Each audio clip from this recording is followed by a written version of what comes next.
acclamé, sois acclamé, Seigneur. élevé, exalté. Élevé, exalté, car il n'y a rien que tu puisses faire. Seigneur, Seigneur, Seigneur, mes yeux sont sur toi. Sois acclamé, Seigneur, sois acclamé. sans la musique, on y va, sois. Sois acclamé, Seigneur. Élevé, exalté. Élevé, exalté,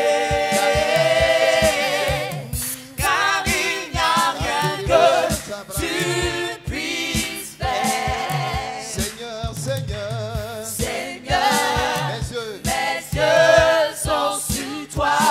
acclamés. Sois acclamé, Seigneur, sois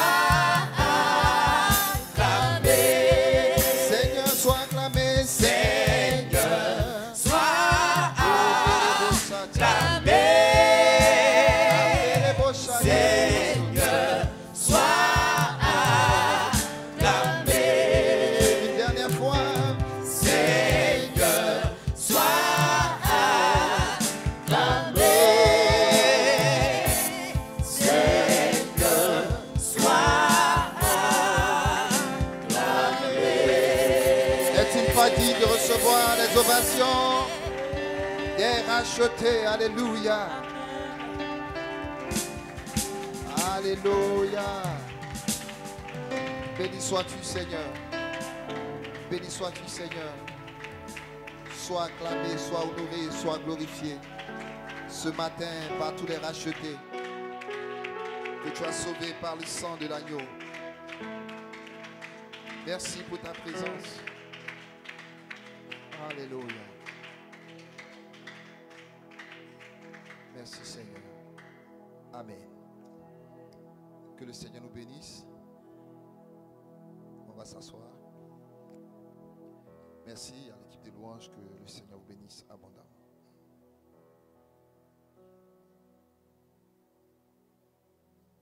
Tu peux saluer un voisin. Bonjour Excellence. Bienvenue dans le sanctuaire de la liberté. Alléluia.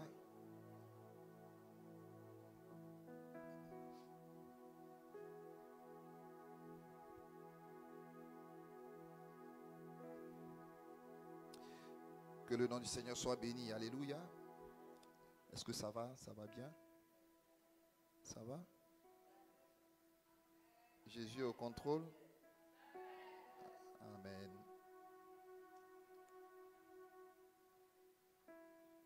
Nous aurons, par la grâce de Dieu, cette semaine, 7 jours, comme je l'ai annoncé, 7 jours de jeûne et prière. Donc pendant le message, j'entame une nouvelle série aujourd'hui. Nous sommes toujours dans l'esprit du royaume, mais je vais aborder une autre série. Voilà, je crois que la dernière fois, j'ai juste touché les derniers aspects relativement à l'un des points. On reviendra certainement quand le Seigneur nous permettra. Alléluia. Donc nous aurons 7 jours de prière, de jeûne et prière, donc à partir de demain jusqu'au dimanche prochain, donc pendant toute la semaine. Voilà, nous serons ici pour la prière. Je vous encourage à... C'est une convocation solennelle, donc pour toute l'Église. Il ne faut pas être en marge. Je vous ai déjà enseigné que la vie est spirituelle et que par conséquent, il ne faut pas vivre juste la vie naturelle. Et chacune de ces convocations est très importante. Et par la grâce du Seigneur, nous aurons le temps de partage aussi. c'est la dernière semaine pour la formation des stars. Donc pendant cette semaine de jeûne, justement, c'est aussi à dessein que j'ai programmé cette semaine pour que, en tant que serviteur, c'est toute l'église qui est convoquée cette semaine. C'est une convocation solennelle. Donc il faut organiser ton programme pour être là. Le lundi, demain, ce sera juste les responsables, chefs de tribu responsables, seulement eux. Voilà. Et puis le mardi, à partir du mardi, on se retrouve tous ici, mardi, mercredi, jeudi, jusqu'au samedi. Amen. Donc c'est une semaine qui est entièrement dédiée au Seigneur. Donc il faut organiser ton programme de sorte à être présent. Amen. Je déclare que le Seigneur pourvoit à tous tes besoins en transport. Tu n'as pas dit Amen? Parce qu'il y en a, dès qu'ils entendent ça, même ils commencent à calculer leur argent. Est-ce qu'ils pourront venir? Je déclare que tu pourras être là. Alléluia. Je ne crois pas que ton Dieu a un problème de transport. C'est toi qui as un problème avec ton Dieu. Sinon, ton Dieu n'a pas de problème de transport. Si tu sais lui faire confiance. Amen.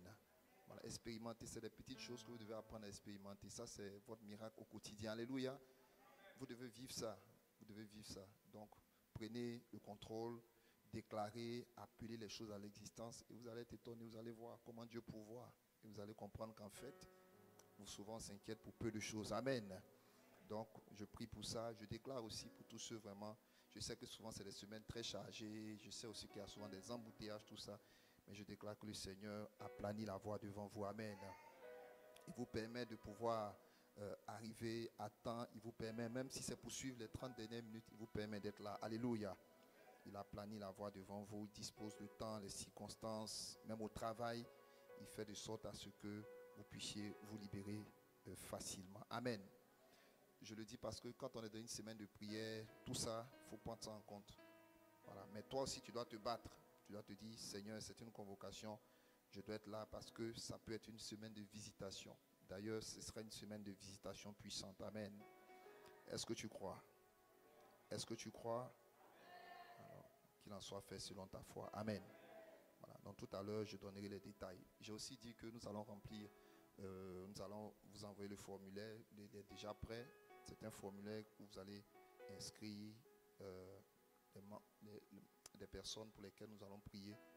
Donc j'ai dit chacun doit inscrire jusqu'à à peu près 5 personnes, 5 à 6 personnes, dont 2 ou 3 membres de famille et puis 2 ou 3 connaissances. Donc vous mettez leur nom pour leur conversion. Donc on voudrait avoir tous les noms pour pouvoir les présenter à l'autel pendant cette semaine de prière. Alléluia.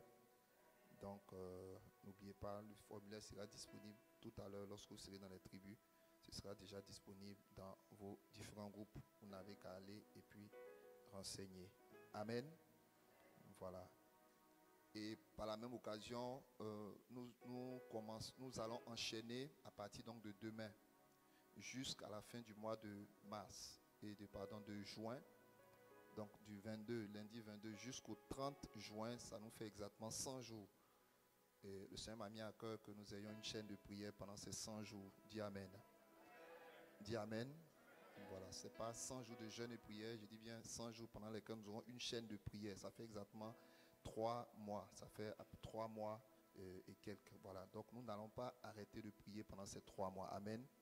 Voilà, donc il y aura une chaîne. Voilà, donc chaque jour, il y aura des gens. Donc dans le même formulaire, vous pouvez vous inscrire. Vous allez voir, tout à l'heure, on va vous présenter. Vous avez les jours, choisissez la tranche horaire et on sera en prière. Amen. Voilà, donc si tu choisis lundi, tu choisis la tranche 2, par exemple, entre 3h et 6h du matin. Tu dois prier au moins 1 heure de temps. Voilà, donc ce sont ces jours-là que tu respectes pendant les 3 mois. Amen. Tu n'es pas obligé de prendre plusieurs jours. Tu peux prendre un seul jour. Celui qui veut, il peut prendre 2. Amen. Voilà, celui qui veut prendre 5 jours aussi, n'a pas de problème, mais il faut être fidèle. Amen. Si tu choisis 5 jours, il faut les respecter.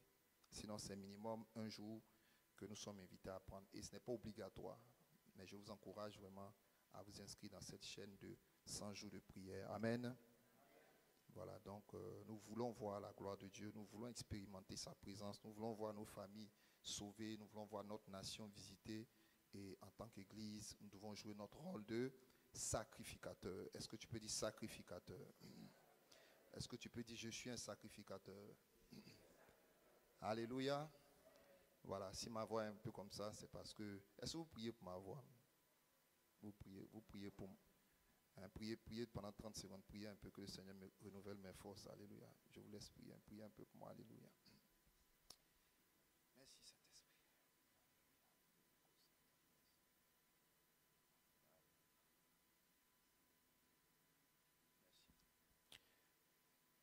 Vous êtes exaucés au nom de Jésus. Amen. Amen. Voilà, donc en concluant sur le thème, la culture du royaume et ses caractéristiques, nous étions en train donc de voir les dernières choses. Je vous donne juste le dernier élément que vous pouvez noter et puis vous allez maintenant noter la nouvelle série. Donc notez, hein, la dernière chose, c'est la culture du royaume. Nous avons dit que c'est celle que nous devons avoir. Voilà, on a dit que le royaume des cieux, c'est un pays. Il se caractérise par une culture. Et j'ai dit la dernière fois que la bonne question, la véritable question, ce n'est pas est-ce que vous priez Dieu ou est-ce que vous allez à l'église, mais plutôt qui règne en vous ou qui vous gouverne. Et j'en parlerai justement dans la nouvelle série. Quel est le gouvernement qui vous contrôle? Quel royaume a triomphé en vous? Voilà. Mais avant de répondre vite à cette question, sachez que on saura celui qui règne en toi en voyant la culture à laquelle tu te conformes. Donc c'est la culture qui permet de savoir en réalité qui règne. Et comme on a dit, vous voyez, si vous voyez la culture chinoise, vous voyez la culture française, vous allez faire la différence. De la même manière, on peut faire la différence facilement entre la culture du royaume des cieux et celle du royaume des ténèbres. Voilà. Donc, par exemple, quelle langue parlez-vous? En Chine, il y a une langue. Hein? Au Canada, on parle une langue. Quel est l'autre langage dans le royaume? Est-ce que nous parlons, quand il s'agit de parler des autres, est-ce que nous parlons le langage de la calomnie, de la médisance ou bien le langage de la louange? Est-ce que notre culture, c'est la méchanceté ou la bonté? Je vous pose la question, dans le royaume, quelle doit être notre culture? La culture de la calomnie, de la médisance ou bien la culture de la louange des autres? Hein? Je ne vous entends pas. Quelle doit être notre culture? La méchanceté ou la bonté? Alléluia. Au niveau de nos normes de vie, quelle doit être notre norme de vie? Aimer ou haïr? Est-ce qu'on doit être dans la sainteté ou dans la souillure? Est-ce que nous devons être dans la soumission à Dieu ou dans la rébellion à Dieu? Est-ce que nous devons vivre dans l'obéissance ou la désobéissance à la parole de Dieu? Concernant par exemple nos finances, nos dîmes, est-ce que nous devons donner nos dîmes ou la retenir? Alléluia. Alléluia. Voilà, c'est tout ça. Donc c'est tout ça qui va te permettre de voir ta culture. Alléluia. Donc c'est très important. Pour nous, par exemple, dans notre culture, c'est très important de faire partie de son église locale. Hein? Si tu es indifférent à cela, ça veut dire que tu n'as pas encore la culture du royaume.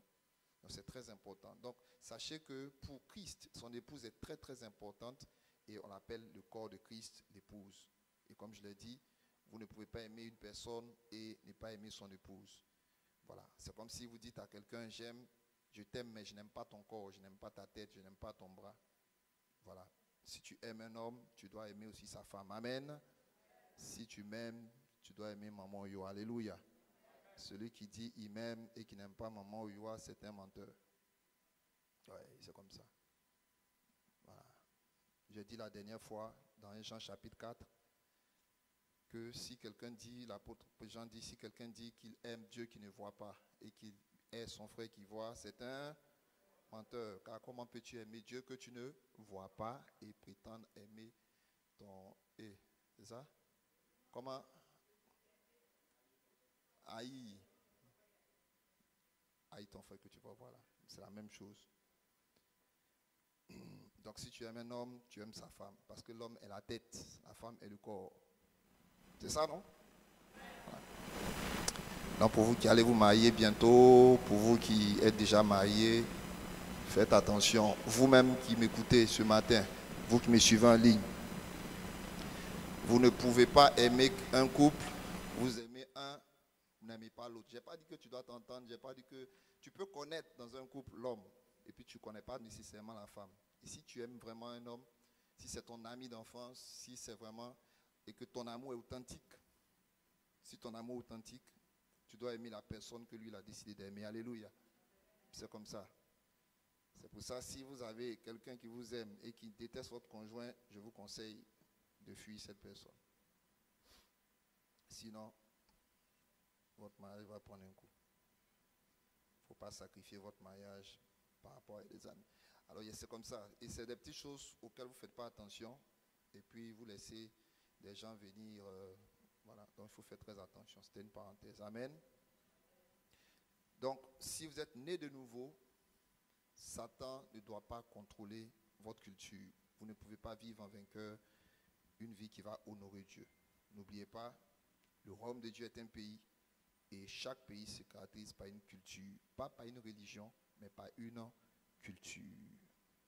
Que Dieu nous bénisse. Amen. Voilà, donc ainsi finit la série que nous avons entamée pendant. Nous allons entamer aujourd'hui une nouvelle série. Est-ce que l'enseignement sur le royaume nous a fait du bien? Alléluia. Je sais que d'autres ont déjà tout oublié. Mais ce n'est pas grave. On continue de vous nourrir. Amen.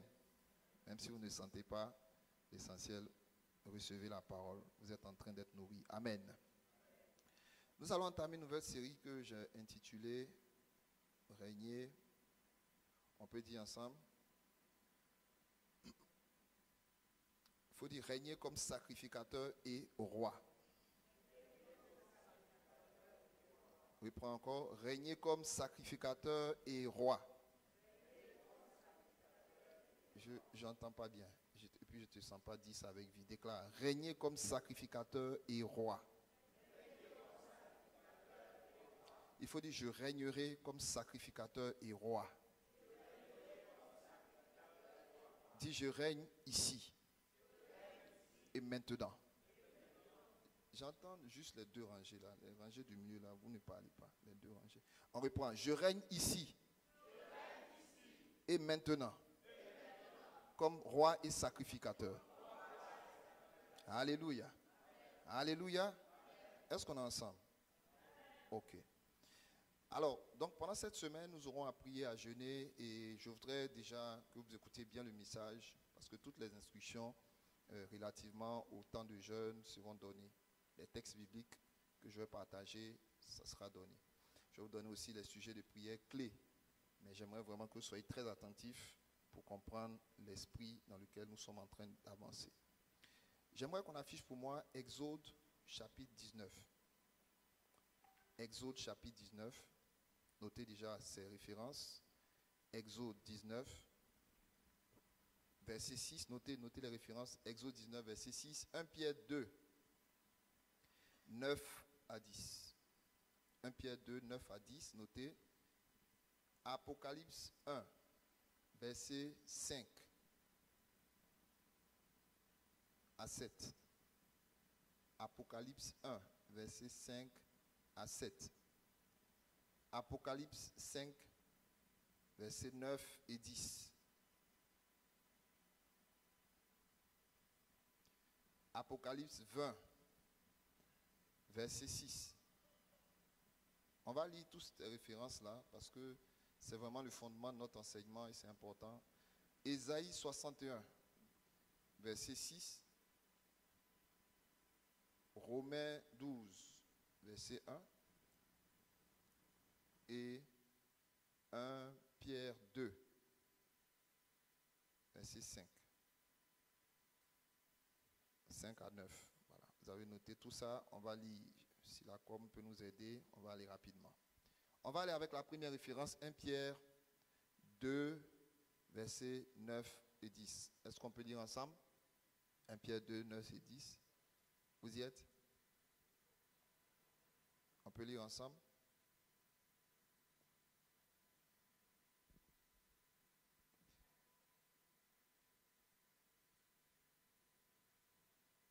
Ok, je compte à 3, on lit. 1, 2 et 3. Allons-y.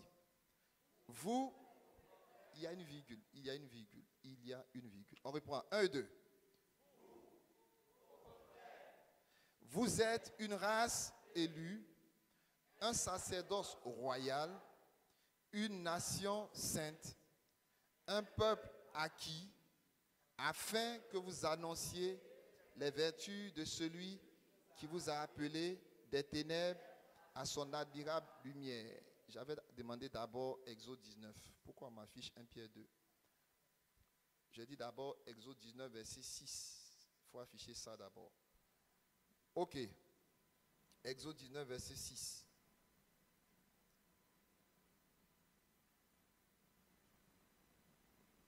Ici, le Seigneur s'adresse au peuple d'Israël. Souvenez-vous, le peuple d'Israël était comme l'église de l'Ancien Testament, la nation d'Israël, le peuple de l'Alliance, qui est né des entrailles d'Abraham, notre Père spirituel et notre Père dans la foi.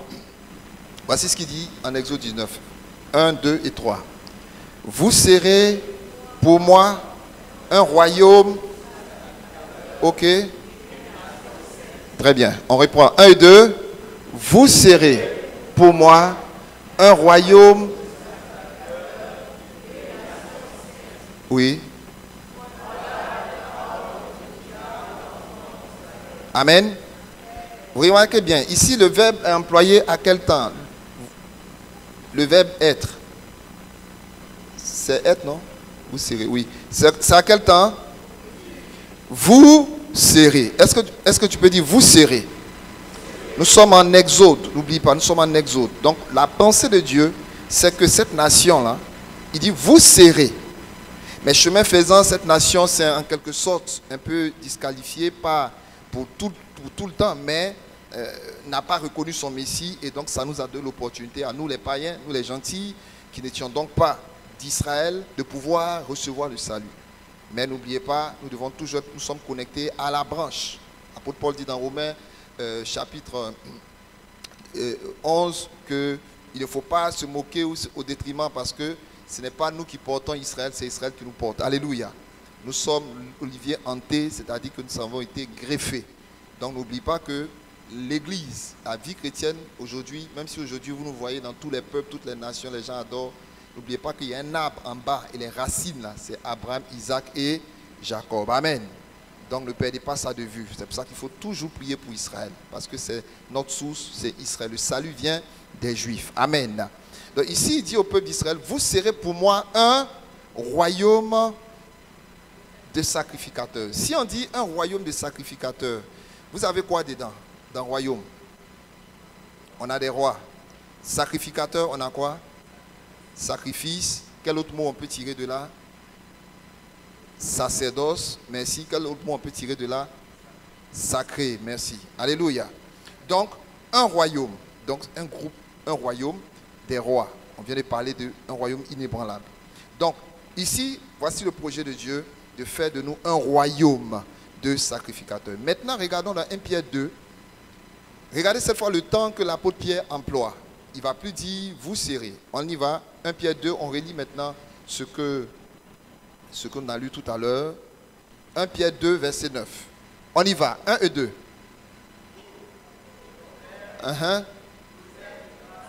Ici, c'est quel temps? Est-ce que c'est encore le futur? Il s'adresse à une race élue parce que c'est accompli. Amen. Parce que c'est fait. Alléluia. Alléluia. Tout le monde regarde ici. Suivez ici. Il ne faut pas dormir. Regarde si ton voisin dort. C'est bon? Vérifie. Ok. On a à quel temps ici? Le présent. Il faut dire le présent. Il dit, vous au contraire, vous êtes une race élue. Mais s'il dit au contraire, ça veut dire qu'au verset 8, il a dit quelque chose. On peut voir, qu'est-ce qu'il a dit au verset 8? Qu'est-ce qu'il a dit au verset 8?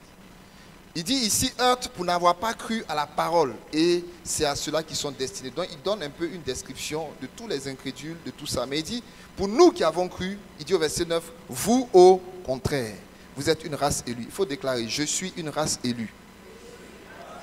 Un sacerdoce royal, une nation sainte, un peuple acquis.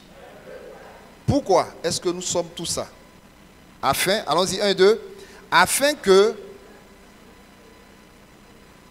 vous annonciez quoi? De qui? Des ténèbres à son admirable lumière. Voici ton appel. Amen. Voici ton appel. Amen. C'est ton appel par rapport à ta famille, que tu annonces les vertus. Les vertus, c'est la bonne manière d'être, de vivre, de fonctionner. Amen. Le caractère de Dieu. Amen. Que vous puissiez annoncer ça, les vertus de celui qui vous a appelé. D'où ça? Des ténèbres à son admirable lumière. 2021, année des lumières. Et au verset 10, il dit quoi? On y va. Vous qui, autrefois, n'étiez pas un peuple et qui maintenant êtes le peuple de Dieu. Vous qui n'aviez pas obtenu miséricorde et qui maintenant avez obtenu miséricorde. Est-ce qu'on a dit allez obtenir? Est-ce qu'on parle au futur? C'est déjà fait. Je veux que tu saches que tu as obtenu miséricorde. C'est fait. Amen. Apocalypse 1, verset 5. De la part de Jésus-Christ, le témoin fidèle, le premier-né des morts et le prince des rois de la terre, à celui qui nous aime, qui nous a délivrés des péchés par son sang. Verset 6, on est à Apocalypse, allons-y rapidement à la projection. 1 et 2. Apocalypse 1. Soyez concentrés s'il vous plaît. Apocalypse 1, verset 5 et 6. On y va. 1 et 2. Et de la part de Jésus-Christ, le témoin fidèle, le prince des rois de la terre, à celui qui nous aime, qui nous a délivrés. Qui croit qu'il a été délivré? C'est un fait. C'est fait. Tu as été déjà délivré. Amen. Par son sang. Et quoi? Verset 6. Et qui a fait de nous un royaume, virgule, des sacrificateurs pour Dieu son Père. Je veux que quelqu'un sache qu'il est un sacrificateur pour Dieu. Et je vais vous expliquer, prendre le temps de vous expliquer c'est quoi un sacrificateur et en quoi toi tu es un sacrificateur. Je vais t'expliquer ça aujourd'hui. Pour que tu comprennes ce que tu vas faire cette semaine pendant qu'on sera en prière. Amen. Est-ce que quelqu'un est avec moi? Déclare en quoi? Déclare avec moi, Seigneur, merci. Je te rends toute la gloire. Parce que tu as fait de nous, tu as fait de moi un roi. Pas tu feras de moi. Tu l'as déjà fait. Et je le crois. C'est pourquoi je peux déclarer que je suis un roi. Déclare, je suis un roi. Déclare, je suis un sacrificateur. Alléluia. Dis, je suis un roi. Je suis un sacrificateur. Je parlerai d'abord de la dimension des sacrificateurs. Et un peu plus loin dans l'enseignement, je reviendrai pour parler du roi. Amen. Est-ce que vous êtes avec moi ce matin? Déclare, je suis sacrificateur pour Dieu, le Père de Jésus-Christ. Alléluia. C'est ce qu'il dit dans le verset 6. À lui soit la gloire et la puissance au siècle des siècles. Amen. Maintenant, Apocalypse 5. Apocalypse 5, verset 10. Lisons. J'ai dit qu'on va lire toutes les références. On y va. 1, 2. Tu as fait d'eux un et des pour et. Vous entendez? Ici, on est dans Apocalypse. 1 Pierre nous annonce que nous sommes déjà sacrificateurs. Apocalypse nous annonce notre dimension dans le millénaire. Alléluia. Le règne a déjà commencé. Je veux que tu saches que tu as déjà commencé à régner sur cette terre. Et nous régnerons sur la terre encore plus pendant les 1000 ans. Apocalypse 20, verset 6. Regarde bien. Apocalypse 20, verset 6. Lisons ensemble, s'il vous plaît. Apocalypse 20, verset 6. Tout ça, il faut bien noter. 1, 2 et 3. Allons-y. Heureux et saints, ceux qui ont part à la... Alléluia. La seconde mort n'a point de pouvoir sur eux. Mais... Et... Qui est convaincu de ça? Ce n'est pas des fables, hein? C'est la vérité. Alléluia. Il ne faut pas penser que votre vie s'arrête juste à la mort. Si vous voyez des frères et sœurs qui nous dévancent dans la gloire, vous voyez des gens qui meurent, on va enterrer des frères et chaque semaine, chaque week-end. Il se peut que certains aussi puissent nous dévancer dans la gloire. J'en sais rien. En tout cas, moi, si je vous devance, si je pars avant que vous, sachez que c'est juste une question de temps. Amen. Hein, je ne serai pas là à mes propres oraisons fidèles pour vous dire ça, mais je vous dis ça maintenant. Mais sachez que ne pleurez même pas beaucoup parce qu'on se retrouve. Amen. Est-ce que vous comprenez ça? Ce n'est pas des fables, ce n'est pas des choses qu'on dit parce que quelqu'un est mort, on veut le consoler, passer toute la famille en train de pleurer, et puis on se dit, oh, il fait pitié, on va le consoler. C'est la vérité. C'est la vérité. Nous régnerons pendant 1000 ans. Qui croit? Qui reçoit? Alléluia. Alors, quand tu sais que tu as un programme de 1000 ans de règne, tu ne peux pas jouer avec ta vie 70 ans, 80, tu ne peux pas. Je ne sais pas si vous comprenez un peu. Est-ce que vous savez que nos premiers parents, ils ont vécu les 1000 ans? Adam a vécu combien de temps? 900 et quelques, n'est-ce pas? Ils vivaient tous 900 ans, 900, n'est-ce pas? Le plus vieux, c'était qui? Métouchéla, le fils d'Enoch, a vécu près de 969 ans. 69 ans. Donc, il ne faut pas que ça vous étonne. Il y a des gens qui ont déjà vécu 1000 ans. Enoch, il a été enlevé, il était très jeune, c'était un jeune homme de 365 ans.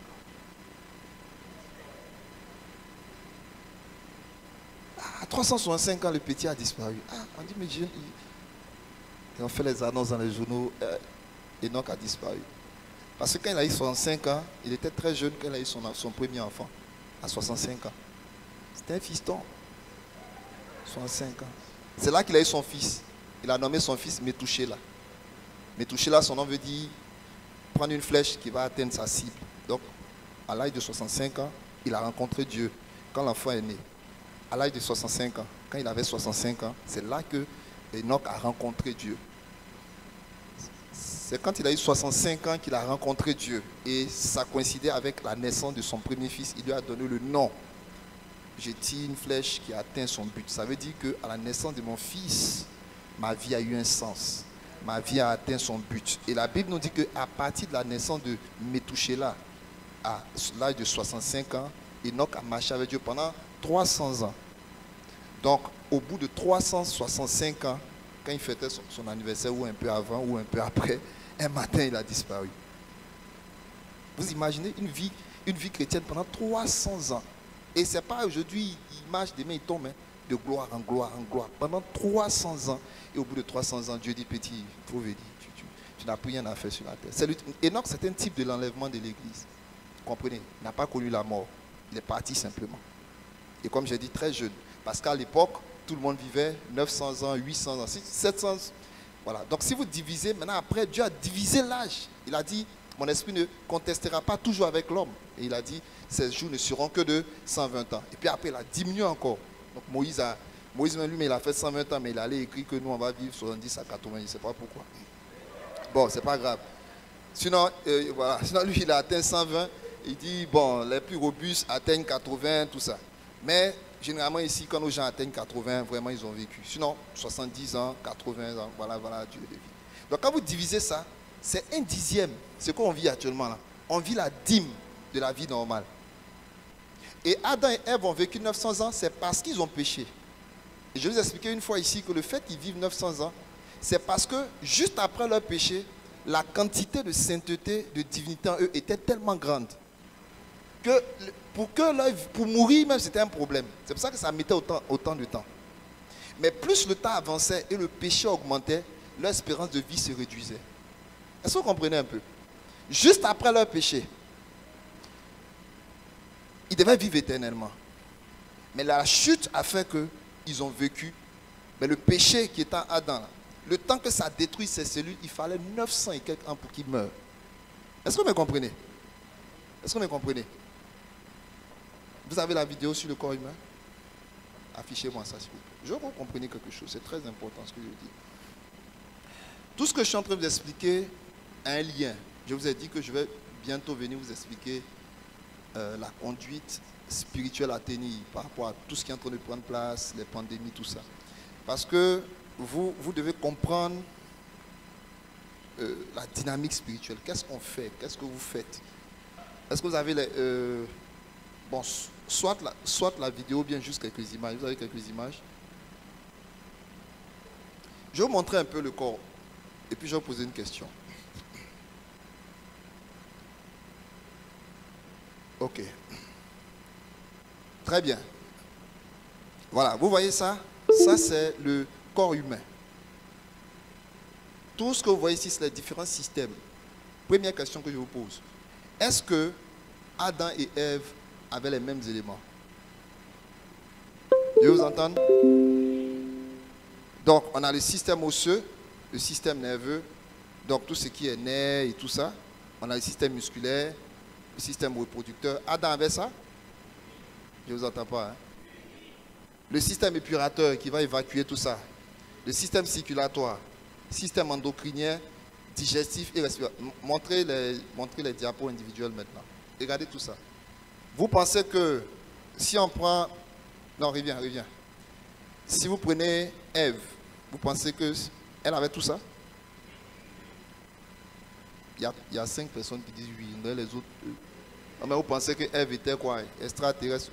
Elle avait tout ça. Hein? Et Adam. Progressons.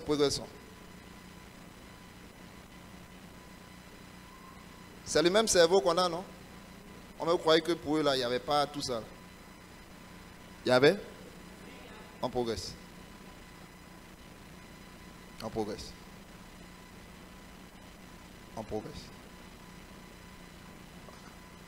Affiche la vidéo. Suivez un moment. Je veux que vous compreniez quelque chose. Hein? Si on ne va pas bien éteigner juste ce côté, affichez s'il vous plaît.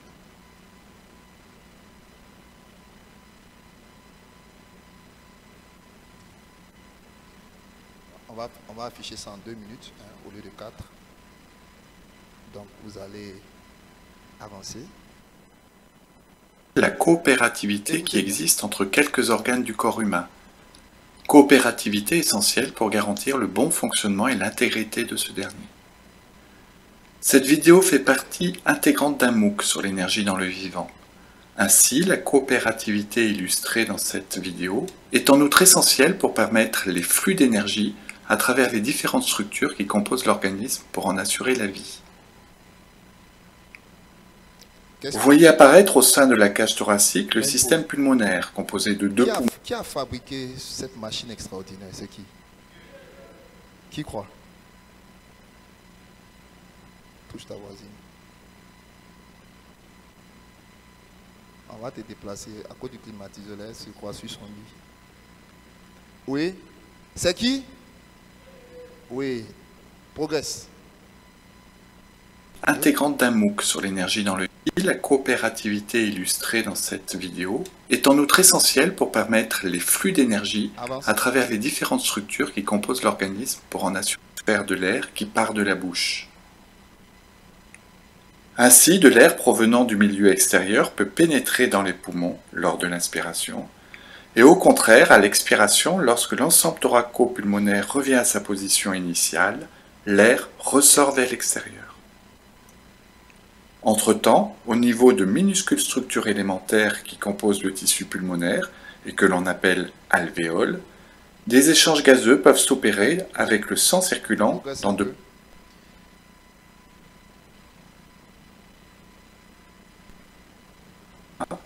et le rectum, vers le bas, qui termine le gros intestin au niveau de l'anus. On peut visualiser ici le trajet du bol alimentaire, qui va traverser toutes les structures composant le système digestif, afin d'y être dégradé et transformé pour rendre les molécules qui le composent assimilables par l'organisme, c'est-à-dire pour qu'elles puissent traverser la barrière intestinale afin de rejoindre le courant circulatoire.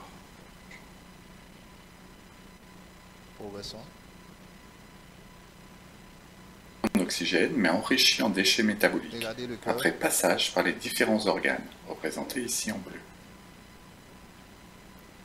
Cette tuyauterie est connectée au cœur, au muscle cardiaque, qui va jouer le rôle de pompe, afin d'imposer une dynamique de circulation au sang, contenue à l'intérieur de ce système clos, que l'on appelle système cardiovasculaire.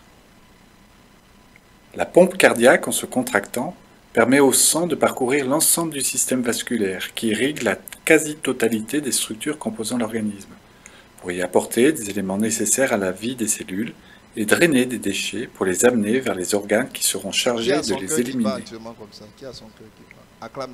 On voit ici que lors du passage du sang au niveau du système digestif, le sang récupère... Vous voyez, je disais le vendredi à ceux qui étaient à la formation, merci, c'est bon.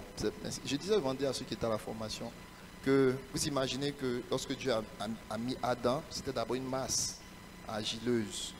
Tout ce que vous voyez était là, mais sans vie. Mais la Bible dit qu'il souffla à l'intérieur et l'homme devient une âme vivante. Mais qu'est-ce que Dieu a injecté? Je vous pose la question. Qu'est-ce qui a déclenché la vie? Quel organe? Quel organe? C'est quel organe qui déclenche la vie? C'est par où on sait que la personne est morte? Le cœur, n'est-ce pas? Donc ça veut dire que ce que Dieu a insufflé allait directement dans son cœur. Dieu a insufflé la vie et son cœur a commencé à battre. C'est pourquoi ce muscle-là, dès qu'il a enclenché à la naissance, déjà avant la naissance, il bat déjà dans le... C'est ça, hein? Dans le ventre, là, il bat déjà dans le cœur. Voilà, donc la vie commence déjà. Au départ, la maman ne sent pas, mais après, si vous touchez, vous commencez à sentir les battements. Le cœur est là. Il est là déjà et tout est... Et vous voyez tout ça. Pourquoi je vous explique tout ça? Je vous explique tout ça d'abord pour que chacun de vous puissiez réaliser que vous êtes une créature merveilleusement conçue par Dieu. Et que chacun des organes de votre corps a été pensé par ce même Dieu-là. Et que si, je vous montre ça pour vous dire que si Adam, Ève et tous ceux qui ont vécu 900 ans, si c'est les mêmes organes qu'ils avaient, et que nous aujourd'hui on n'est pas capable de vivre au-delà de 80 ans, vous comprenez un peu la dynamique de péché dans laquelle nous sommes aujourd'hui. C'est-à-dire la quantité. Donc nos vies là même sont réduites. Mais la bonne nouvelle, c'est que nous sommes destinés à recevoir un nouveau corps. Amen. Et ce nouveau corps-là, nous l'avons par Jésus-Christ, le dernier Adam. Alléluia. C'est pour ça que chaque fois que vous êtes en train de communier au corps et au sang du Seigneur, ayez à l'esprit que vous êtes vraiment en train de prendre un médicament qui a la capacité de donner la vie à vos cellules. Est-ce que vous croyez tout ça là? Est-ce que les gens croient ça? Amen. Est-ce que tu crois? Alléluia. Donc, il a dit, vous êtes, il a fait de nous un sacerdoce royal. Déclare encore, je suis un sacerdoce royal. Alléluia. Voilà. Donc ça, c'est ce qu'on voit dans Apocalypse 20, verset 6. Maintenant, Ésaïe 61, on continue à 61, verset 6. On lit, s'il vous plaît. Il nous reste encore 3 références. Ésaïe 61, verset 6. Mais vous, on vous appellera, on y va, sacrificateur de l'Éternel, on vous nommera serviteur de notre Dieu. Vous, et vous vous glorifierez. Qui croit cela?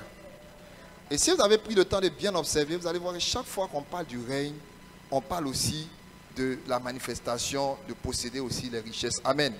Vous allez voir, quand on dit sacrificateur, on dit ils régneront. On parle de sacrificature, on parle de règne. Ça parle de la royauté. Donc tout sacrificateur finit par régner. Amen. Amen. C'est pour ça que je commence par les sacrificateurs. C'est pour ça que nous devons être conscients de notre position de sacrificateur dans le royaume. Amen. Est-ce que quelqu'un est avec moi? Romains 12, verset 1, que vous connaissez bien. Je vous exhorte par les compassions de Dieu à offrir vos corps comme un sacrifice mort. C'est ça? Un sacrifice mort, c'est ça?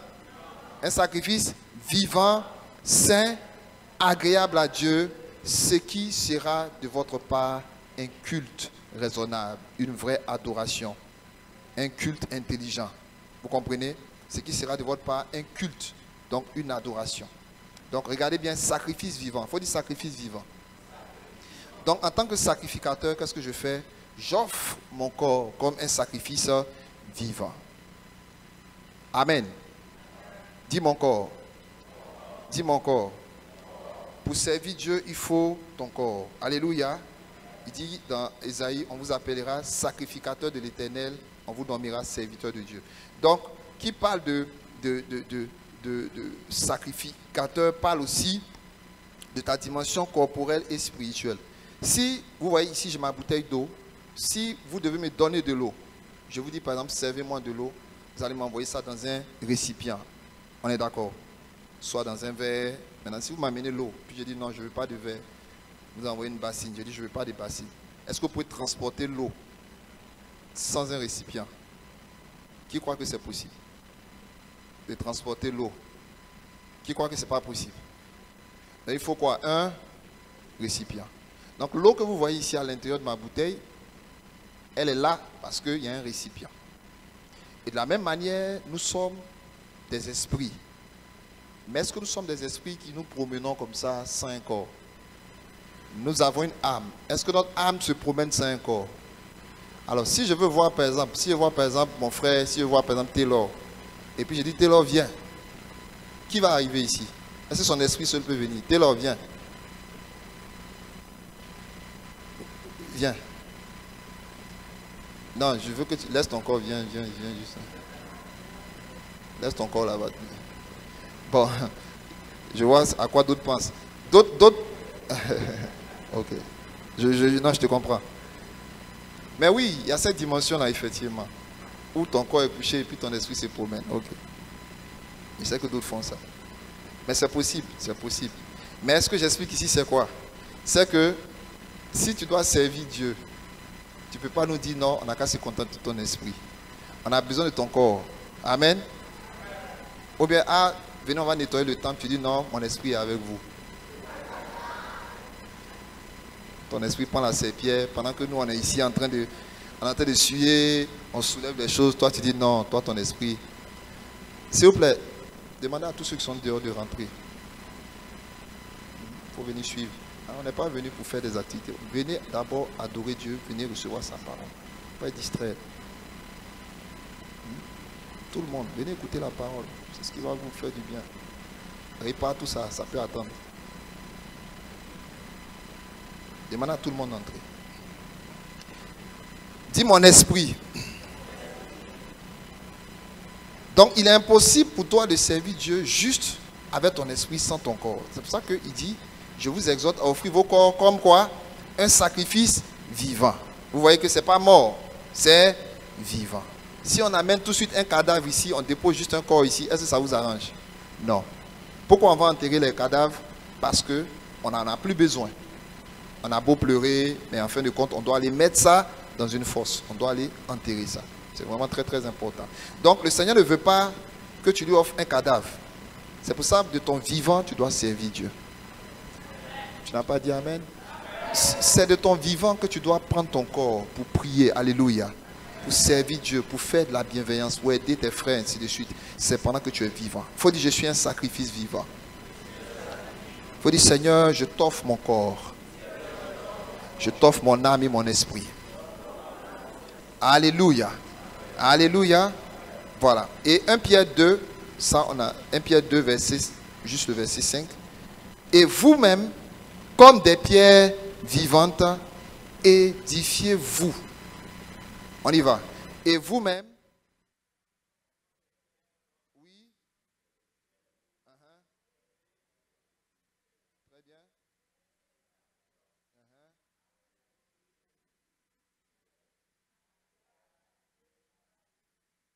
Alléluia. Alléluia.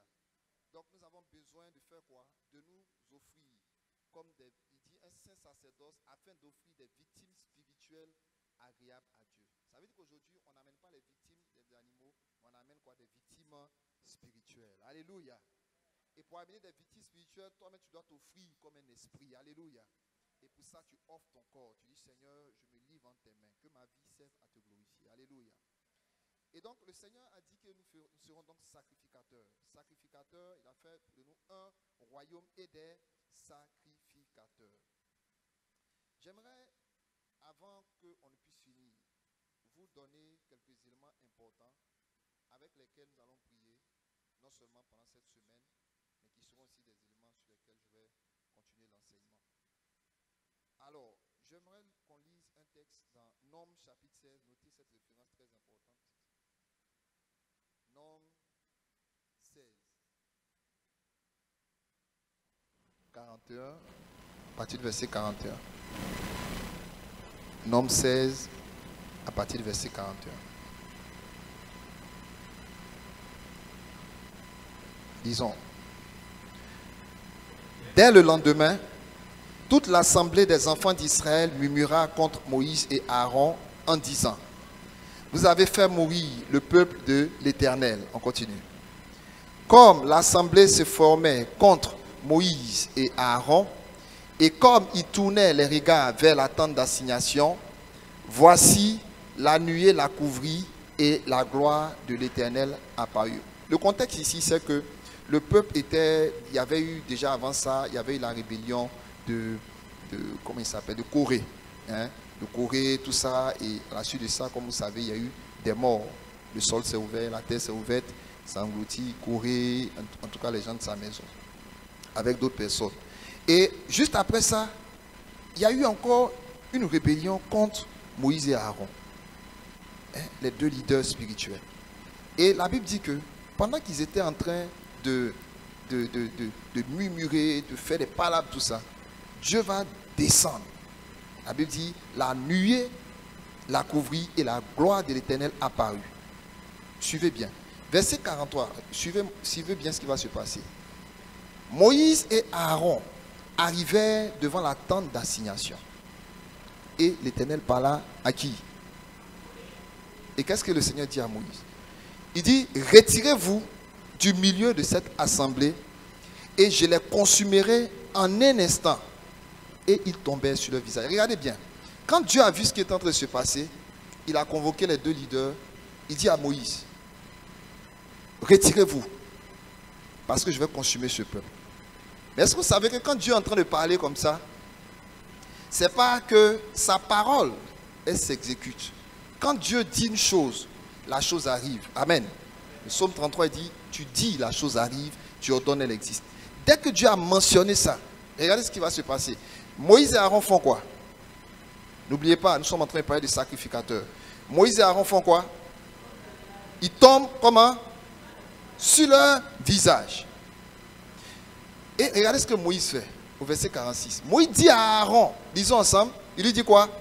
Prends le brasier, mets-y du feu de dessus de l'autel, pose-y du parfum, va promptement vers l'assemblée et fais pour eux l'expiation, car la colère de l'Éternel a éclaté, la plaie a commencé. Je veux qu'on relise ça, suivez très bien. En fait, dès que Dieu est apparu, il a commencé à parler, la plaie a éclaté, les gens ont commencé à mourir dehors.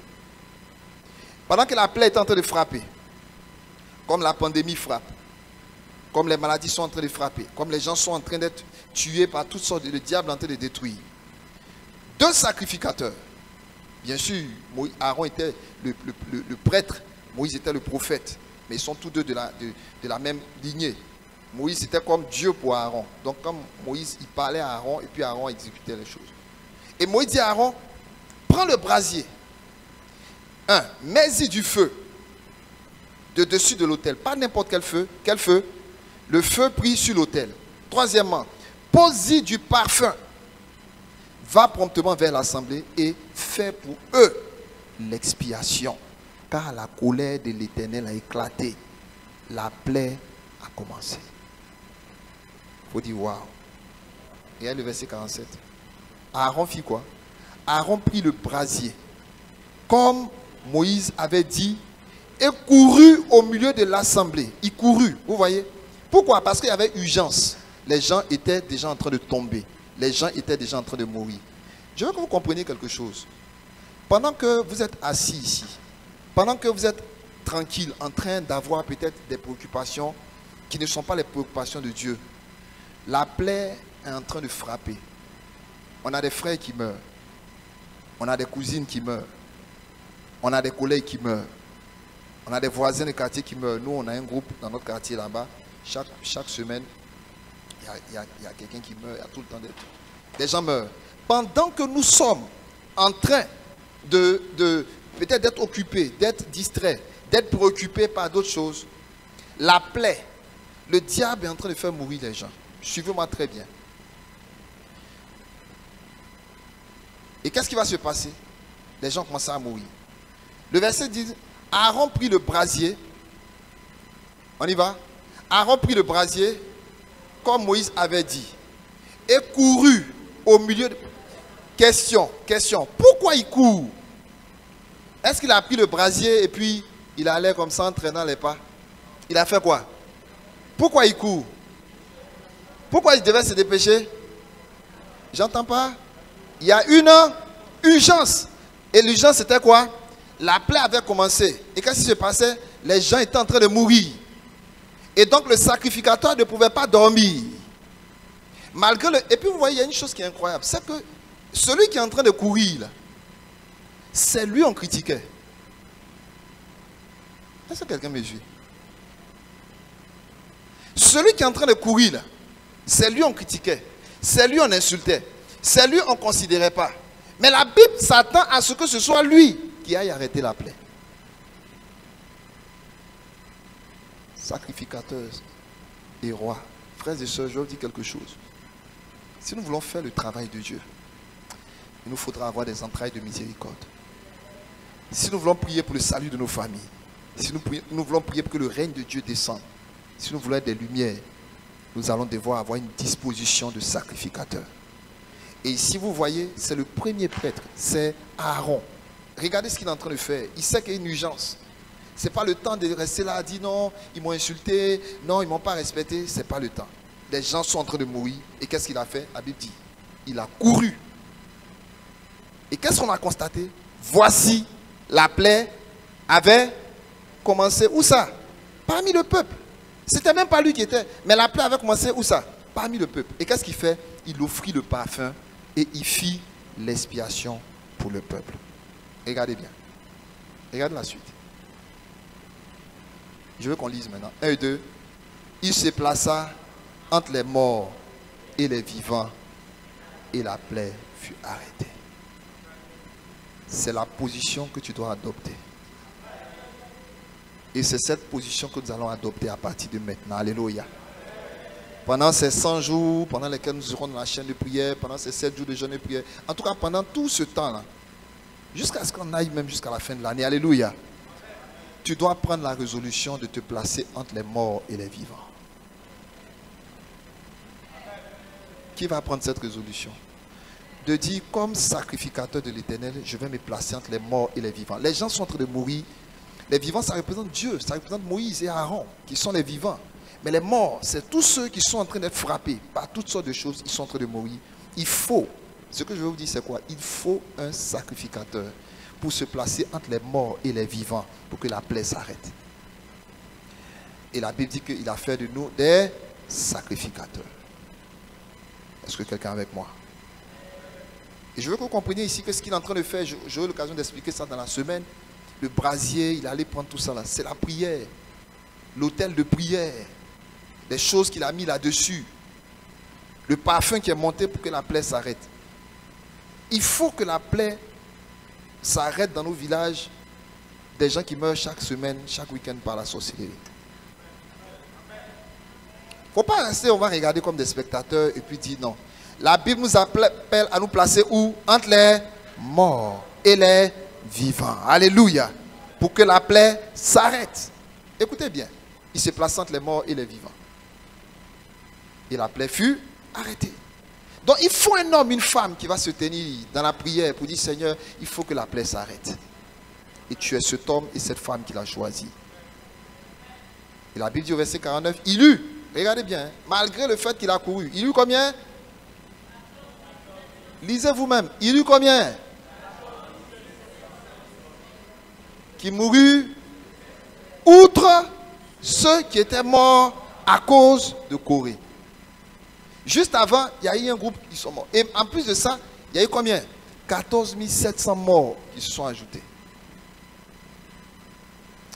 Il faut que ça cesse, alléluia. Et il dit au verset 50, Aaron retourna auprès de Moïse à l'entrée de la tente d'assignation. Et la plaie était arrêtée. Je veux que vous sachiez qu'en tant que sacrificateur, nous devons et nous pouvons arrêter les plaies qui sont en train de frapper nos vies, nos familles. Alléluia. Le Seigneur disait à Pierre dans Matthieu 16, verset 18, il dit, tu es Pierre et sur cette pierre je bâtirai mon église. Et puis il lui dit quoi? Je vous donnerai les clés du royaume. Je veux que vous sachiez que notre fonction première, notre fonction sacerdotale première, c'est la prière. Et je parlerai par la grâce de Dieu de la prière. Alléluia. Nous devons nous lever dans la prière. Amen. Je veux que quelqu'un dise, je me lèverai dans la prière. En tant que sacrificateur, je me placerai entre les morts et les vivants, afin que la plaie s'arrête dans ma famille, dans mon quartier, dans ma nation, dans les nations. J'ai reçu ce pouvoir, j'ai reçu cette autorité, et c'est mon mandat, au nom puissant de Jésus. Alléluia. Écoutez-moi bien, je m'en vais vers la fin. Je vais vous donner quelques points que vous allez noter. Écoutez bien ce que je vais dire. Nous prions, jusqu'ici, nous prions pour beaucoup de choses. La semaine dernière, pendant la formation, pas la semaine dernière, d'avant, j'ai eu à parler de gérer notre temps, on a parlé un peu de notre talent, de toutes ces choses. Je vais vous dire quelque chose, nous prions pour beaucoup de choses. Dieu entend nos prières, mais est-ce que nous prions pour les bonnes raisons? Est-ce que nous faisons les bonnes requêtes? Mais vous savez que dans la parole de Dieu, Dieu nous donne l'ordre des priorités. Et Matthieu 6,33 nous donne la priorité des priorités. Cherchez premièrement le royaume et la justice de Dieu.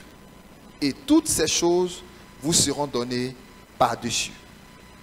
Remarquez bien, Matthieu 6,33, lisez bien. Lisez 1 et 2. Cherchez premièrement le royaume de... Très bien. Et toutes ces choses, remarquez bien. Est-ce que Dieu a dit, est-ce que Jésus nous a dit ici de chercher le royaume des cieux premièrement et les autres choses ensuite? Écoutez bien ma question. Écoutez bien ma question. Est-ce que ce verset-là dit cherchez premièrement le royaume et la justice de Dieu et vous cherchez les autres choses ensuite? C'est ce qu'on a dit? On dit quoi? Cherchez premièrement le royaume des cieux et sa justice et toutes les autres choses vous seront données. On ne t'a pas dit de chercher d'abord le royaume et puis ensuite aller chercher les autres choses. Voilà la confusion qu'il y a dans l'esprit de beaucoup de chrétiens. C'est comme ça que beaucoup comprennent ce verset. Je vais chercher Dieu d'abord et puis après je vais aller chercher les autres. On n'a pas dit ça. On dit tu cherches d'abord le royaume, les autres on t'ajoute ça. On t'a pas dit d'aller chercher les autres choses. Ou bien, je ne sais pas ce qui est écrit. Il dit que toutes les choses nous seront données par-dessus en abondance, au-delà de toute espérance. Pourquoi? Quelle en est la raison? Eh bien, elle est simple. Parce qu'il y a tout dans le royaume de Dieu et sa justice. En fait, quand il dit chercher le royaume et sa justice, en fait, il te dit que mariage, travail, tout est dedans. Tout est dedans. Il y a tout dans le royaume et la justice. Et c'est ça qui t'élève au rang de prince, de roi et d'héritier et de propriétaire de tout. Et quand l'apôtre Paul dit tout est à Christ, tout est à vous, vous pensez que c'est faux? Tout est à vous. Les terres sont à vous. Cette nation, elle vous appartient. Quelle grâce, alléluia. Mais hélas, nous sommes tout le temps absorbés par les choses qui relèvent de la nature. Ce qui fait déjà partie de la vie du royaume. Là. La paix, c'est déjà pour nous. La santé, la gloire, le mariage, les richesses, tout ça, c'est dans le royaume. Mais notre problème, c'est qu'on est en train de les rechercher où ça? En dehors du royaume. Ça s'appelle en français simple de la folie.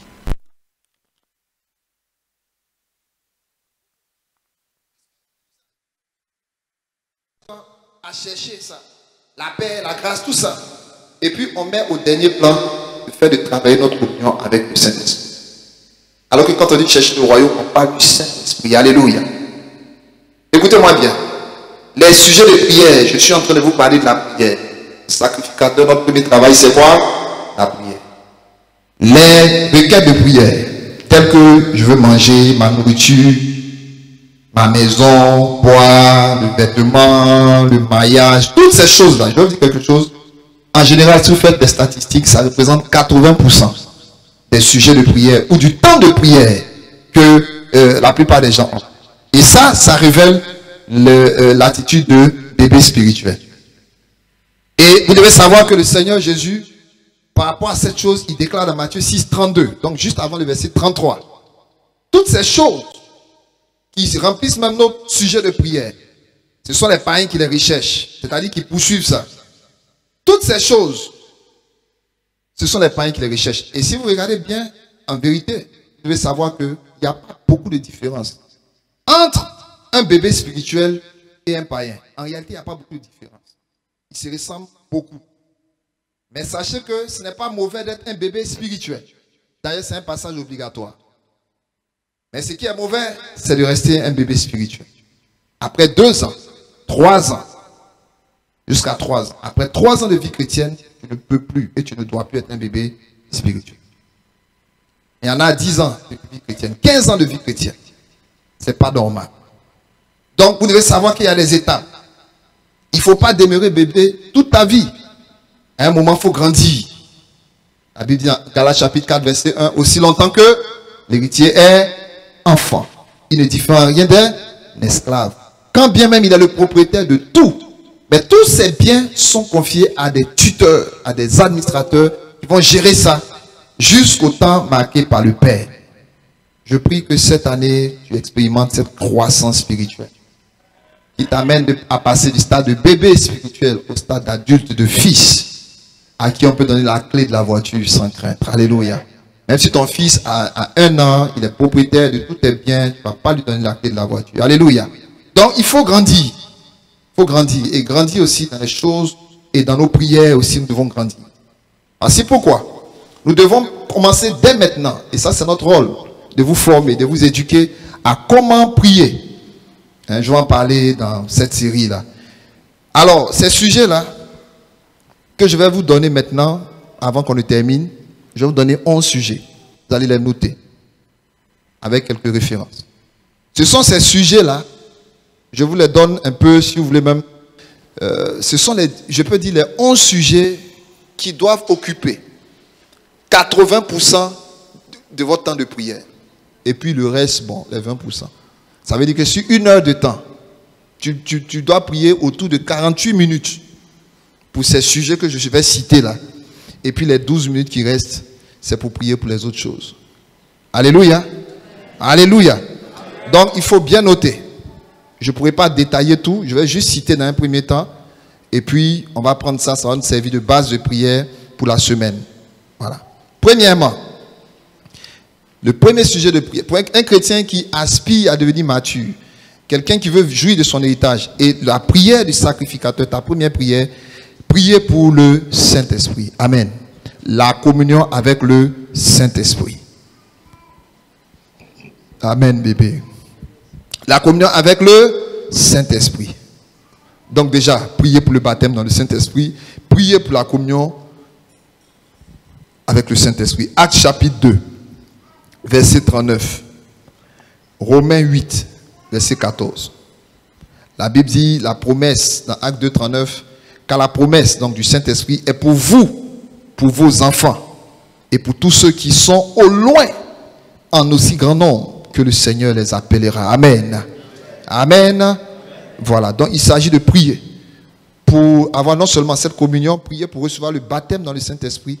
Parce qu'en tant que prêtre sacrificateur, j'aurai l'occasion d'en parler, puisque je parlerai de la prière, nous devons prier beaucoup en langue. Alléluia. Alléluia. Et quand je dis prier en langue, tu peux prier pour un sujet, mais en langue. Tu vas me dire, pasteur, mais comment? Je t'expliquerai. Tu peux prier pour ta famille en langue.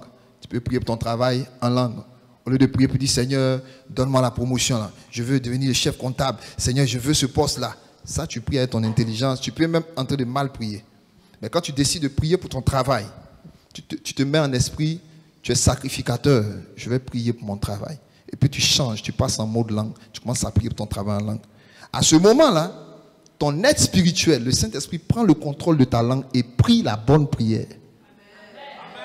Mais tu ne comprendras rien de ce que tu es en train de dire.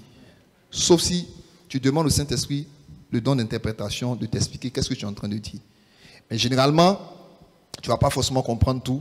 Généralement, tu ne comprends pas. Mais la Bible dit que tu t'édifies toi-même. Tu édifies ton homme intérieur et tu dis des mystères.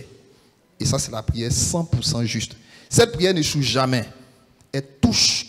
Si tu lances 100 flèches en langue, les 100 flèches atteignent leur cible. Si tu lances 100 flèches avec ton intelligence, il y a 98 qui passent à côté, 2 peut-être qui atteignent la cible. On en parlera plus tard. Mais notez, premièrement, priez pour la communion avec le Saint-Esprit. Priez pour être non seulement baptisé pour ceux qui ne le sont pas, mais être rempli du Saint-Esprit. Romains 8, verset 14. Notez cette référence aussi. Car tous ceux qui sont conduits par l'Esprit de Dieu sont fils de Dieu.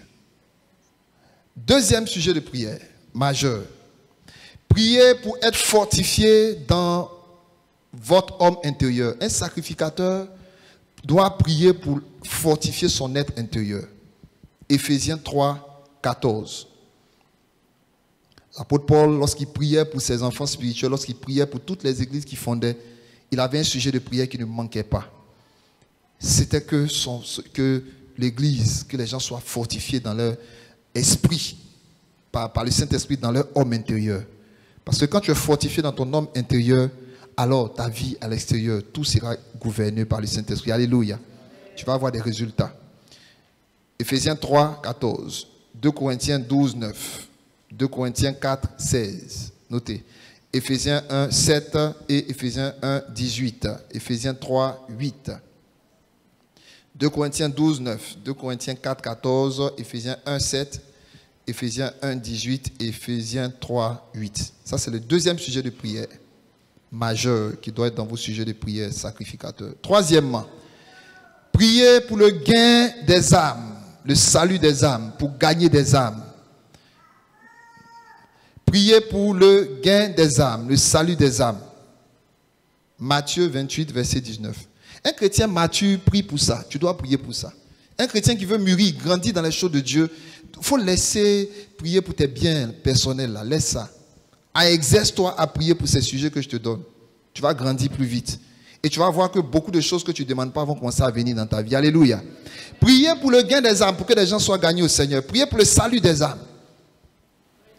Matthieu 28, 19. Proverbe 11. Affiche pour moi Proverbe 11, verset 30. Proverbe 11, verset 30. Matthieu 28, vous connaissez. Allez faire de toutes les nations des disciples, les baptisant au nom du Père, du Fils et du Saint-Esprit. Alléluia. Tous, on doit prier par rapport à ce sujet. Et cette semaine, on priera par rapport à ça. N'oubliez pas le formulaire que vous devez remplir. Mettez le nom des personnes que vous voulez voir gagner au Seigneur. Un cousin, un tonton, une tata. Vous aimez vos tontons, vos tatas quand ils vous donnent l'argent. Aimez-les pour qu'ils soient sauvés. Alléluia. Amen. Il y a des gens, vous tout le temps vous les sollicitez. Mais quand on demande prier pour... Et puis il n'y a pas que ceux que vous sollicitez maintenant. Vous avez des gens qui ont eu une influence positive dans vos vies. Même des gens qui n'ont pas eu forcément une bonne influence. Écoutez-moi bien. N'ayons pas le cœur du prophète Jonas. Quelqu'un avec moi? C'est pourquoi vous devez avoir un cœur de sacrificateur. Malgré le mal qu'on t'a fait, être capable de te tenir entre les morts et les vivants pour que la plaie s'arrête dans la vie de quelqu'un.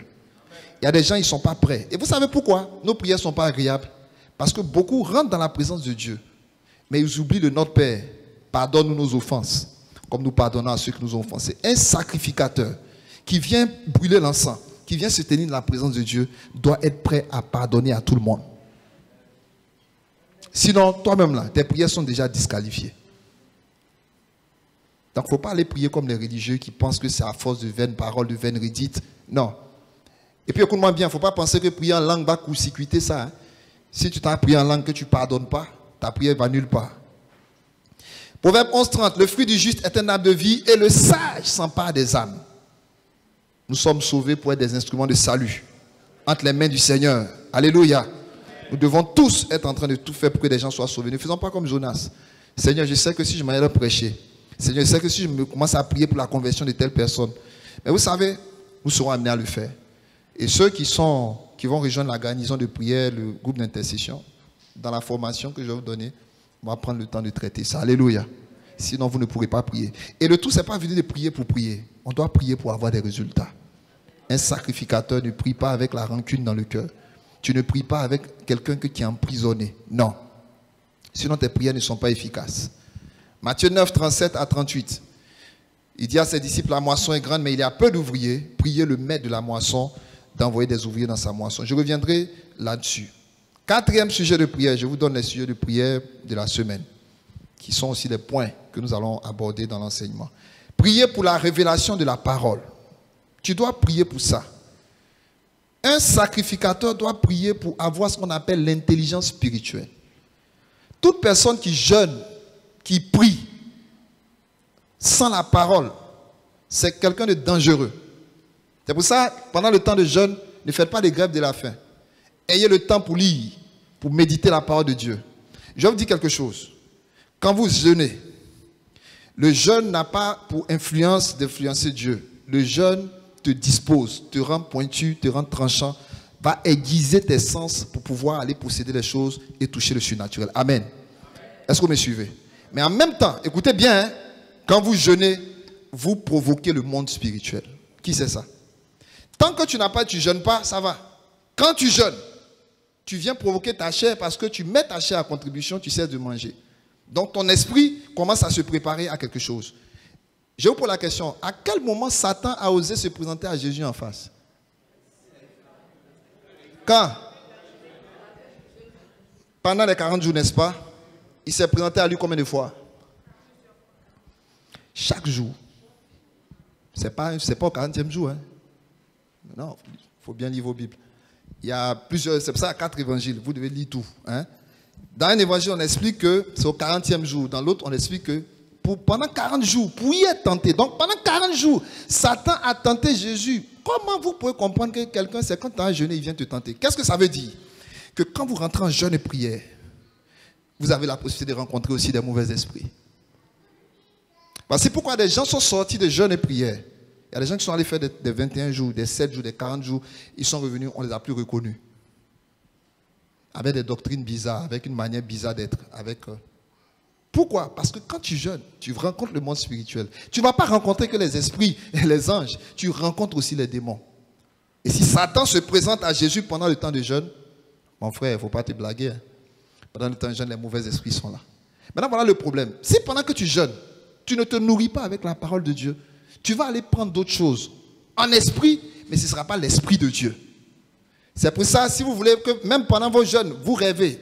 Quand on entend de jeûne, on a 7 jours de jeûne et prière, les rêves, ça devient plus intense pour ceux bien sûr qui se disposent. Si vous ne vous nourrissez pas de la parole, si vous n'avez pas la révélation de la parole, vous aurez de mauvaises informations ou une mauvaise interprétation même des rêves que vous recevez. Parce que c'est un chant qui est comme vierge. Et puis, tu viens te présenter là, dans le monde spirituel, on dit, ah voilà un qui jeûne. On dit, tu fais quoi ici? Et puis tu viens, tu es vide, il n'y a rien, pas de parole en toi. Ah, tu vas repartir avec des choses. C'est pourquoi des gens sortent de leur temps de jeûne et souvent ils deviennent pires. Faites très attention. C'est pour ça que vous devez prier. Pour l'ingrédient le plus important, c'est ce qu'on appelle l'esprit de l'intelligence et de la sagesse spirituelle. Amen. C'est la révélation de la parole de Dieu. Amen. Donc pendant ce temps, il faut méditer la parole. C'est pour ça qu'on vous donne des textes bibliques. C'est pour ça qu'on vous donne des orientations. Il faut tout faire pour ne pas juste jeûner et juste prier. Parce que si tu pries sans la parole, c'est comme si tu viens arroser un terrain où tu n'as pas mis de semences. Vous voyez ici, là, s'il n'y a pas de semences, que je viens, je mets, chaque fois j'arrose, les herbes vont pousser, les épines vont pousser. Vous voyez. Mais rien ne sortira de là. C'est la parole qui est la semence. Et quand tu pries maintenant, ça vient ensemencer. Est-ce qu'on est ensemble? Alléluia. Donc, priez pour la révélation de la parole. Romains 10, 10, Éphésiens 2, verset 8. Romains 10, 10, Éphésiens 2, 8. 5e sujet de prière pour lesquels le sacrificateur doit prier en priorité. Je suis en train de citer 11 sujets majeurs pour le sacrificateur. 5e, prier pour l'intelligence et la sagesse. L'intelligence et la sagesse. Romains 12, verset 2. Jacques 1, verset 5. Ne vous conformez pas au siècle présent, mais soyez transformés par quoi? Le renouvellement de l'intelligence, afin que vous discerniez quelle est la volonté de Dieu, ce qui est bon, agréable et parfait. Un sacrificateur doit prier pour le renouvellement de son intelligence. Beaucoup parmi nous prions, mais nos prières ne sont pas efficaces ou sont à côté du plan de Dieu pour notre vie. J'en ai parlé pendant la formation avec les stars. Tu vois, le plus important, ce n'est pas de faire tes projets, de les déposer devant Dieu pour dire, Seigneur, il faut juste mettre ton tampon, je vais avancer. C'est de les soumettre pour dire, Seigneur, si ce n'est pas ta volonté, que ta volonté se fasse. Alléluia. Prier pour que tu reçoives l'intelligence.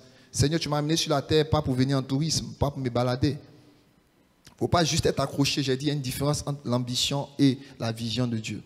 L'ambition, c'est la vision que tu as pour ta propre vie. Mais la vision, c'est la vision de Dieu pour toi. Et donc, tu dois prier pour avoir l'intelligence et la sagesse, pour savoir pourquoi Dieu t'a fait faire ces études, pourquoi Dieu t'a fait faire, pourquoi il t'a permis d'être dans ce pays, pourquoi il est en train de mettre dans ton cœur tel projet. Qu'est-ce que Dieu, ma vie doit servir à quoi? Tu dois demander l'intelligence spirituelle à Dieu. Pour régner en tant que roi, tu dois d'abord être éclairé en tant que sacrificateur. Donc, il faut prier pour l'intelligence et la sagesse. 6e sujet de prière. Prier pour être affermi dans la foi. Être affermi dans la foi. Ça, c'est l'un des signes de la maturité spirituelle.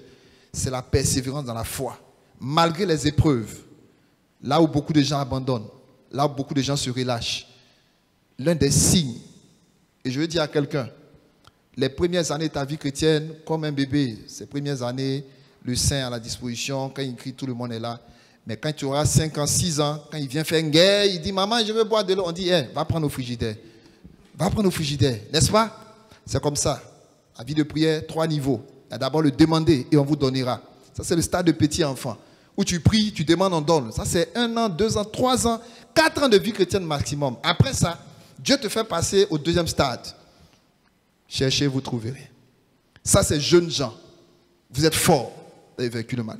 Pourquoi? Parce que maintenant, Dieu veut que toi-même, tu ailles chercher les choses. Si ton garçon de 1 an, 2 ans se lève la nuit, il est effrayé, ok, il n'y a pas de problème, viens dormir avec moi. Mais si ton gaillard de 18 ans, la nuit, un cafard, papa, un cafard, je veux dormir avec toi. Et puis elle s'abable et veut venir dormir dans ton lit. Va dormir là-bas. Un cafard, tu ne peux pas le tuer toi-même. Mais c'est ce qu'on fait. Après combien d'années de vie chrétienne, des petits démons nous fatiguent.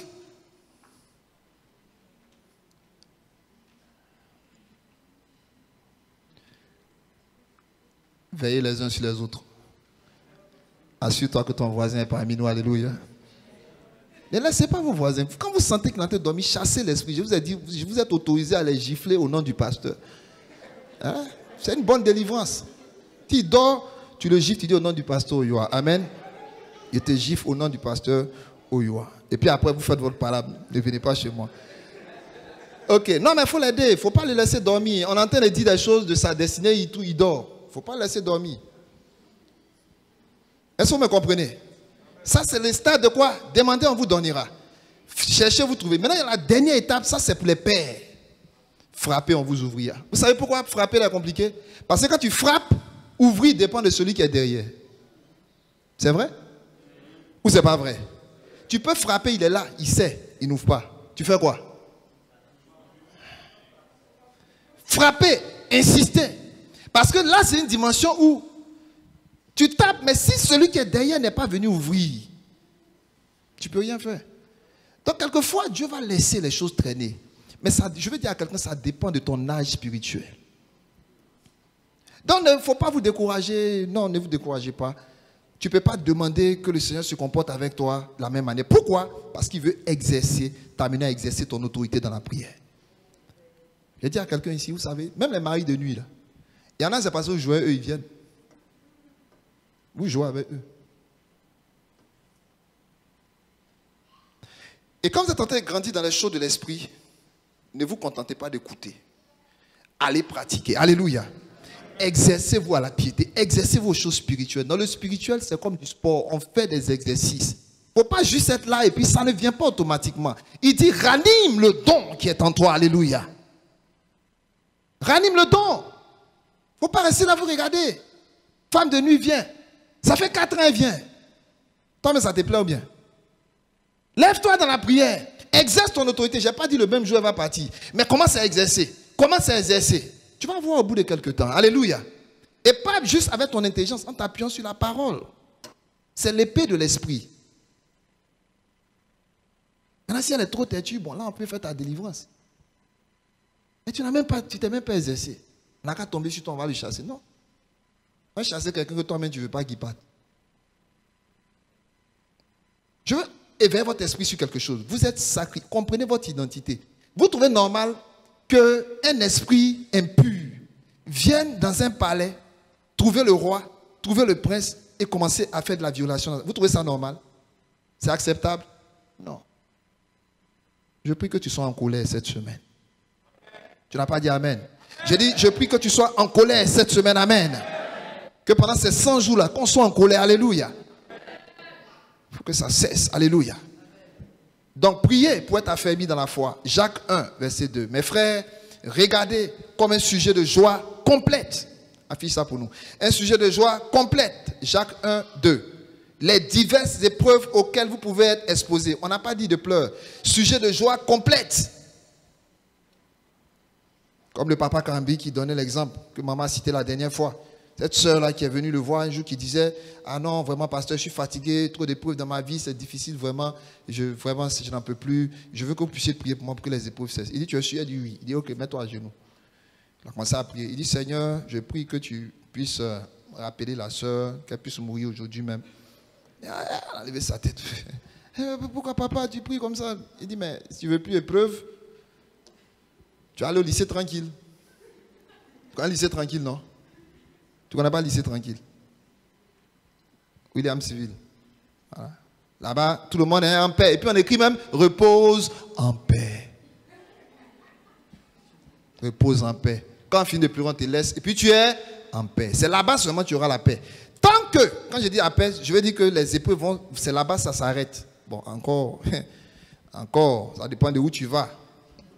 Sinon, tant que tu es ici, là, les épreuves seront là. Parce que tu as besoin des épreuves pour avancer. Il ne faut pas me dire que toi, tu vas avoir le bac, tu ne veux pas passer l'examen du bac. Il ne faut pas me dire que tu vas avoir le BPC et tu ne veux pas l'examen du BPC. Il ne faut pas me dire que tu veux le CP, tu ne veux pas l'épreuve du CP. Donc toi, tu vas faire CP1, CP2, CM2, et puis au temps de l'examen, là, on laisse, on dit passe. Et puis tu fais 6e, 5e, 3e BPC, là, on dit passe. C'est normal? Mais c'est ce que vous demandez à Dieu quand vous ne voulez plus de preuves. L'apôtre dit quoi? Regardez quoi? Comme un sujet de joie complète. Les diverses épreuves. Pourquoi? Parce que c'est de là que vient votre promotion. Amen. Un sacrificateur doit prier pour être affermi dans la foi. Alléluia. Amen. Chaque épreuve a une date de péremption. Il ne faut pas oublier ça. Ça finira certainement. Alléluia. Ça ne dure pas tout le temps. Amen. Il dit pour un peu de temps, vous êtes affligé. Dis un peu de temps. Je veux que tu dises à ton voisin, il faut tenir. Il reste encore un peu de temps. Il faut le dire. Il y en a, ça fait 5 ans, il dit, il ne faut pas jouer moins. Toi, qui a fait un peu. 5 ans là, Dieu dit, c'est quoi? Un peu de temps. Même 10 ans, tu attends depuis, il ne vient pas. C'est quoi? Alléluia. Dis un peu de temps. 7e, priez pour les dons spirituels. Alléluia. On en a parlé le vendredi.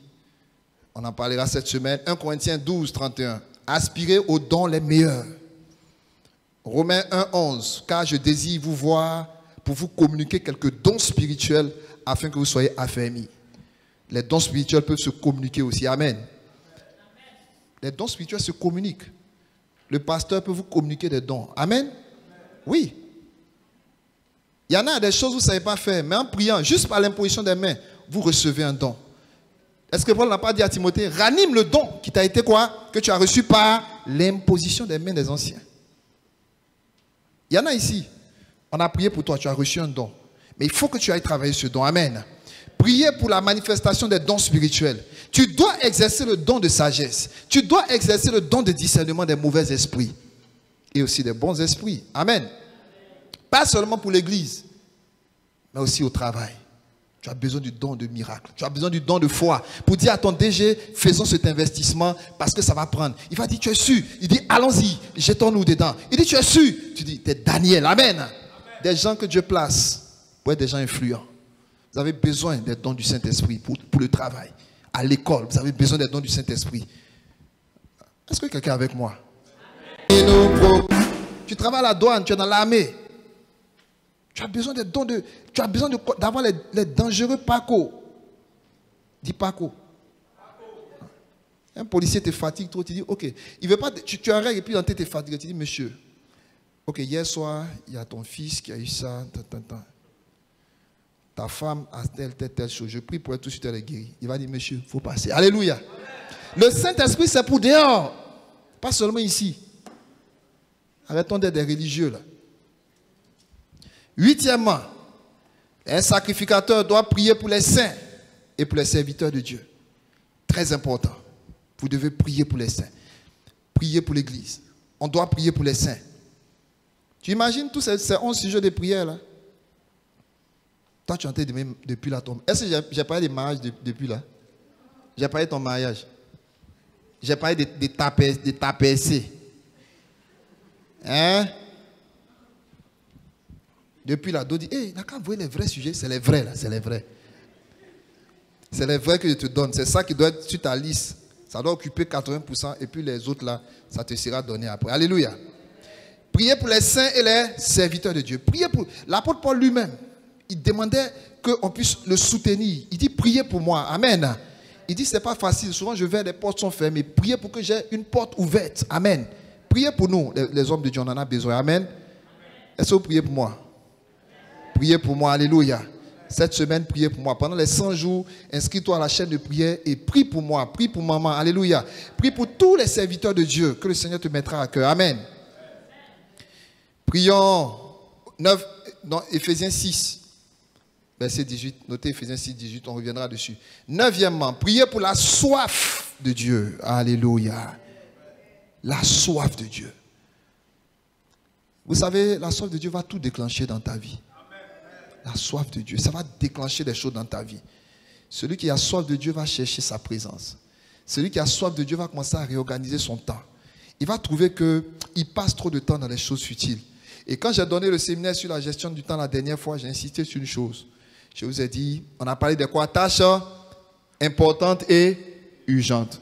La tâche la plus importante, d'après vous, c'est quoi? C'est ça, la communion avec Dieu. Alléluia. Et ce n'est même pas juste une tâche, c'est un moment béni. Alléluia. Pas juste un devoir, et puis juste tu as fini ton devoir d'être dans sa présence. Non. Tu soupires après ça, comme David. David désirait, chaque fois il est là, mon âme soupire. Il doit faire des réunions de conseil des ministres, des conseils de guerre. Ils doivent aller en guerre. Mais dès qu'ils sont en réunion, pendant que les gens sont en train de beaucoup balader, il dit, oh, vraiment, faites vite. Quand irai-je et paraîtrai-je devant l'Éternel? Amen. Il a soif de son Ishi. Est-ce que ton cœur a soif de lui? Je prie qu'en tant que sacrificateur, ta soif de Dieu augmente. Ça va tout déclencher dans ta vie. Amen. Ça va faire que tu vas commencer à voir la nécessité. Il y a des gens ici qui sont en train d'expérimenter ça. J'ai des témoignages, j'ai beaucoup qui sont en train de vivre ça. Et je bénis vraiment le Seigneur. Amen. Il y a plusieurs ici qui arrivent à se lever maintenant sans trop lutter pour méditer. Est-ce qu'il y en a ici où ils sentent, mais ils se lèvent et puis, que ce soit votre partage, vous tous au nom de Jésus. Ça ne doit plus être vraiment quelque chose de compliqué. Amen.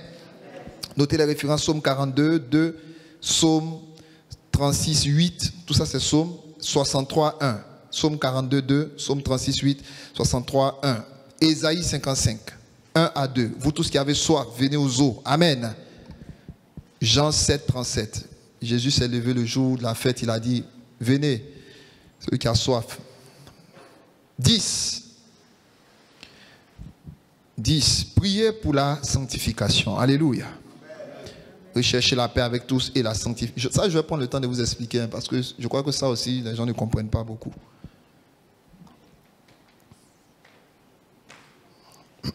Eh oui. Ce n'est pas une sanctification par tes propres forces. Ça, là, je vais démonter ça dans votre esprit. Alléluia. Je vais démonter ça vite même. Parce que beaucoup, c'est une sanctification charnelle. Ça n'intéresse pas le Seigneur. Tu ne fais que fortifier ta chair. Ce n'est pas de ça qu'il s'agit. On va prendre le temps d'en parler. Amen. Hébreux 12, verset 14. Il faut prier pour ça, pour la sanctification. C'est le processus qui te conduit à la sainteté. Et enfin, 11e, prier pour achever la course. La fin d'une chose vaut mieux que son commencement. La fin d'une chose vaut mieux que son commencement.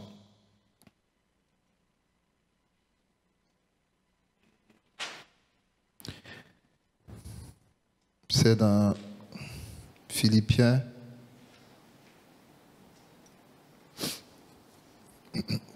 Philippiens 4 non, pardon. 2 Timothée. Notez 2 Timothée 4, verset 7. Achever la course. Je veux que quelqu'un, un sacrificateur, déclare avec moi, j'achèverai la course.